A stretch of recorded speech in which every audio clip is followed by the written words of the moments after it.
Pak Mulkan, silakan join Pak. Oke Bu, makasih Bu.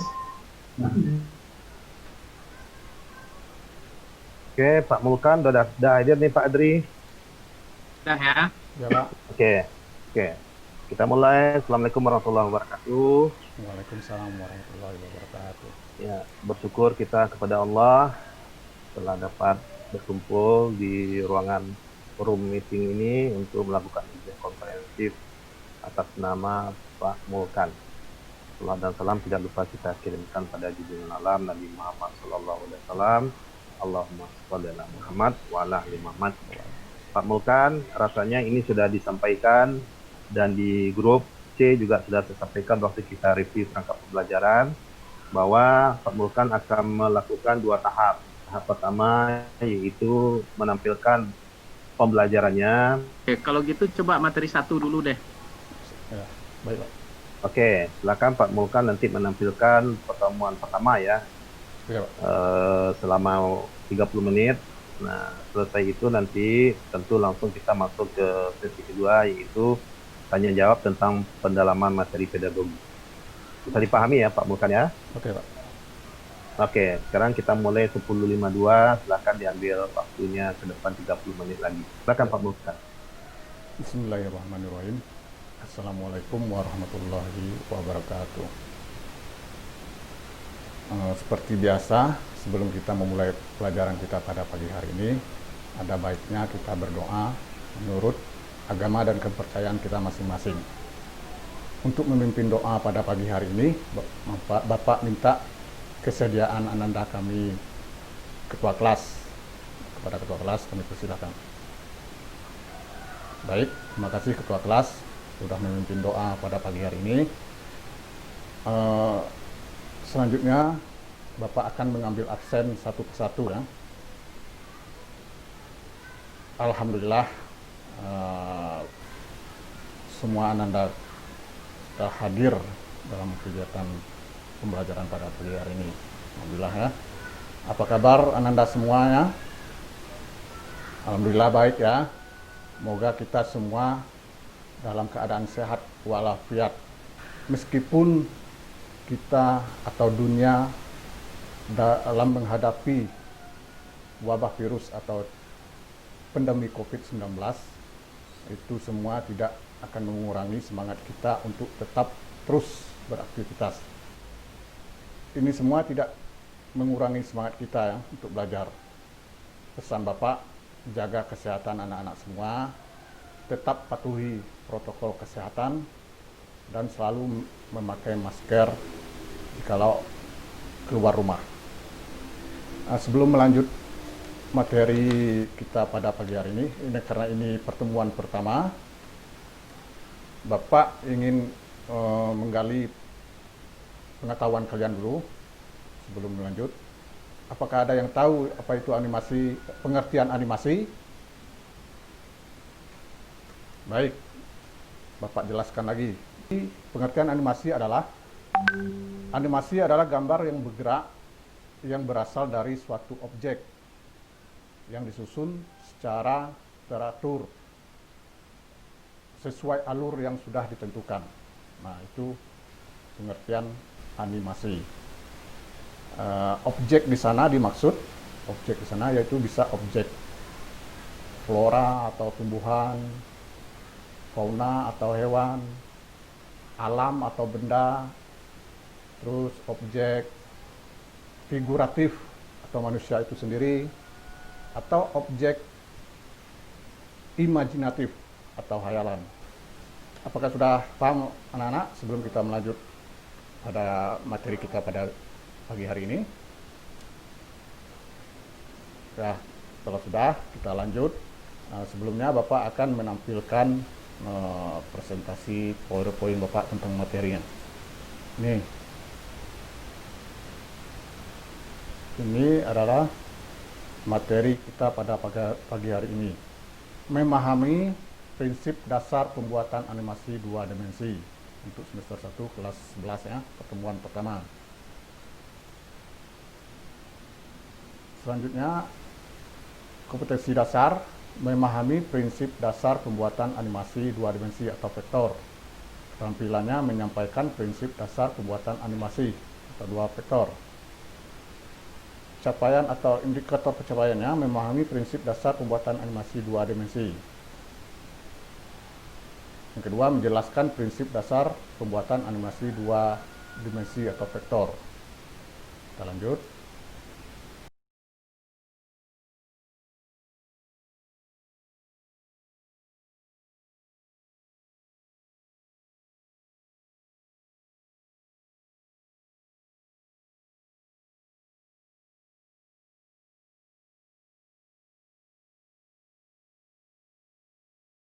Ekspresi pribadinya. Nah, ini contoh animasi Eiffel and daya tarik. Nah, ini daya tarik masing-masing karakter ya.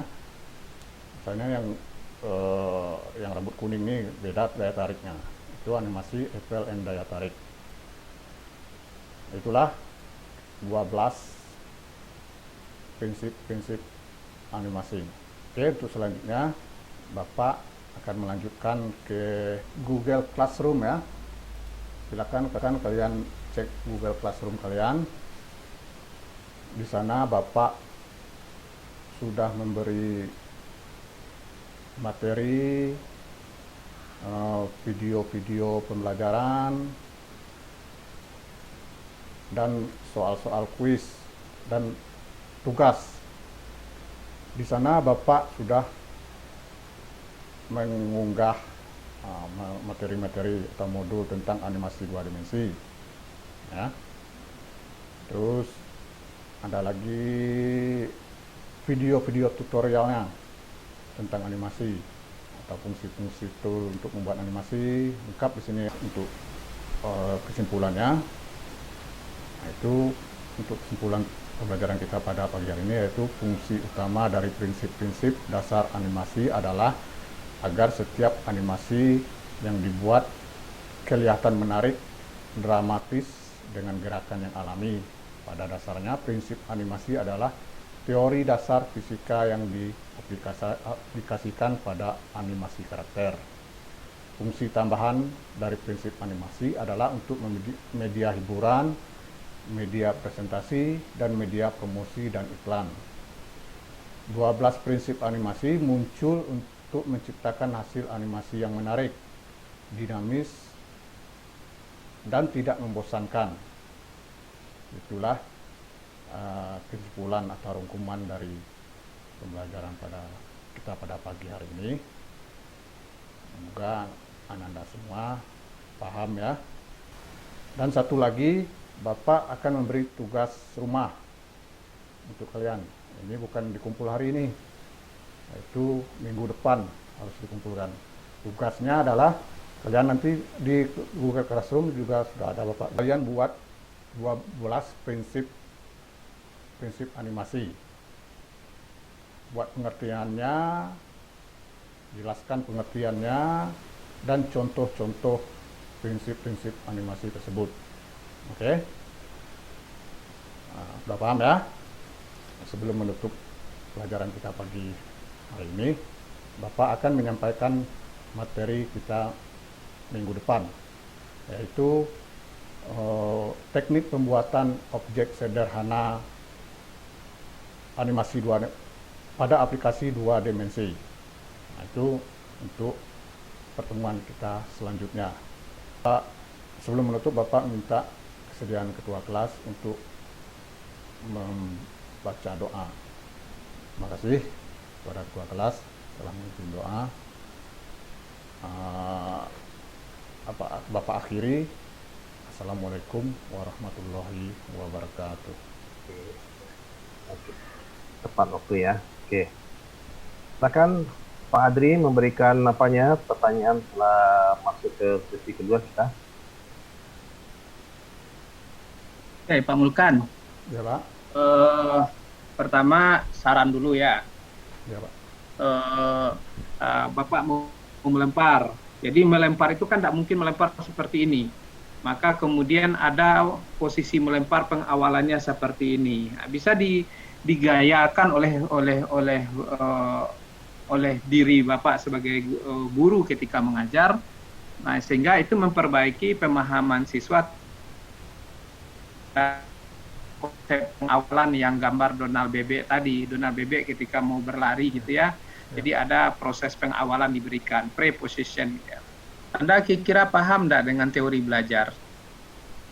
Ya, bisa enggak Anda menjelaskan kira-kira? Kalau behavioristik itu teori Ya. belajar yang dikenal juga dengan teori perilaku, Pak. Memandang Ya. bahwa belajar merupakan perubahan perilaku, Pak. Behavioristik tingkah laku sebagai akibat dari adanya interaksi antara stimulus dan respon, Pak, kalau nggak salah itu, Pak.